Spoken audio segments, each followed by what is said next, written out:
Welcome to The Explainer. All right, let's jump right in because today we're unpacking one of the most tense, most psychologically complicated family reunions in all of history. We're talking about Jacob and Esau. So just imagine this for a second. This is the massive question facing Jacob. After 20 years, he finally has to face his twin brother Esau. You know, the brother he totally cheated out of his birthright and his father's blessing. The stakes, well, they really couldn't be any higher. Because Esau isn't showing up for a quiet chat. Nope, he's got 400 men with him. And here's the thing about that number. It's completely ambiguous. Is this like a formal honor guard to welcome home a long-lost brother? Or is that a small army ready to get a little payback for 2 decades of resentment? Jacob has no idea. And honestly, at this point, neither do we. So, faced with this, let's call it an overwhelming force. What's Jacob's move? Well, this is where it gets fascinating.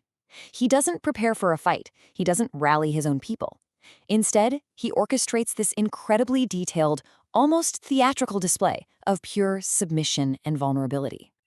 I mean, just look at how he lines up his family. It's a chilling look inside his head, isn't it? He literally creates a human shield, putting the people he sees as less valuable, the servants, their kids, out in front, in the most dangerous spot. And why?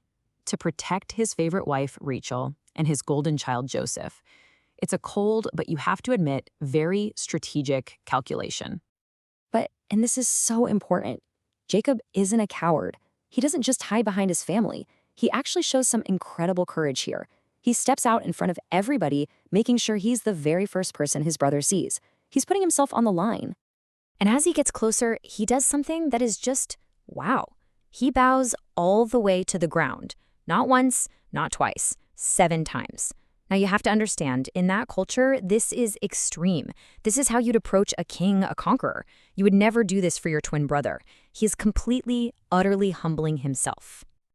And this really gets to the heart of the whole story, right? You have to ask yourself, is this a man who is truly, deeply sorry for what he did all those years ago? Or is this Jacob the trickster, the master planner, putting on the performance of a lifetime to save his own skin? The story just kind of leaves that hanging in the air for us to debate. So you can just feel it, can't you? The tension is cranked up to the max. Jacob has his family arranged for the worst-case scenario. He's bowing like his life depends on it. Every single thing he's done so far screams that he's expecting violence. And then, in one single, stunning move, Esau just shatters every expectation. He doesn't stand there like a king and wait for Jacob to finish. He doesn't draw a sword. He runs. And here it is, the emotional peak of the whole story.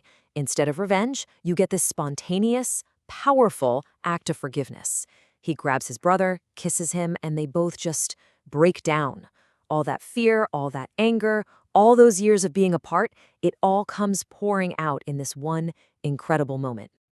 Okay, so the immediate danger is over. The hug happened, but the story is not finished, not by a long shot. Now things get a little more subtle. A whole new negotiation starts up, and it's all about that gigantic gift of animals that Jacob had sent on ahead. And you really got to listen to the words that use here. Even after that emotional embrace, Jacob keeps calling Esau my lord. What does that tell you? He's not treating him like a brother and equal. He's deliberately keeping that power dynamic. He started with the 7 bows. So Esau at first is like, no, I've got plenty, you keep it. But this isn't just polite chit-chat. For Jacob, this is everything. Getting Esau to accept the gift is the final seal on the deal. It's the physical proof that he's been forgiven, that the peace is real. So he pushes, he insists. And to really close this deal, Jacob just lays it on thick with this incredible over-the-top compliment. Comparing his brother's face to God's, that is some next-level flattery. But it shows you just how relieved he is, and honestly, how good he is at diplomacy. And you know what? It works. Esau takes the gift. So everything seems perfect now. We've had the hug, the tears, the gift has been accepted. So Esau makes a really generous offer. He says, hey, let's travel together. Let's bring our families back together. But Jacob immediately pumps the brakes. He starts listing off all these perfectly reasonable, totally practical excuses. Oh, the kids are young, the animals are nursing, I've got to go slow, I could never keep up with you and your 400 guys. And this right here is the final brilliant twist. Jacob promises Esau he'll catch up later. He says, "I'll meet you at your home in Seir." But the second Esau is out of sight, Jacob turned his entire camp around and heads in a totally different direction. He never ever intended to go to Seir. And that reveals what Jacob was really after this whole time, not a full reunion. He wanted a managed peace, a peace on his terms. So what did they achieve? Well, they achieved peace, which is huge, a monumental success. But it's not a full reconciliation. It doesn't end with them reuniting their lives. Jacob secured himself a separate peace. He ended the war, but made sure they would stay on their own separate paths, which might have been the wisest move. And that's really the genius of this story, isn't it? It understands the difference between forgiveness and reconciliation. Esau's forgiveness seems completely genuine, just this beautiful, spontaneous act.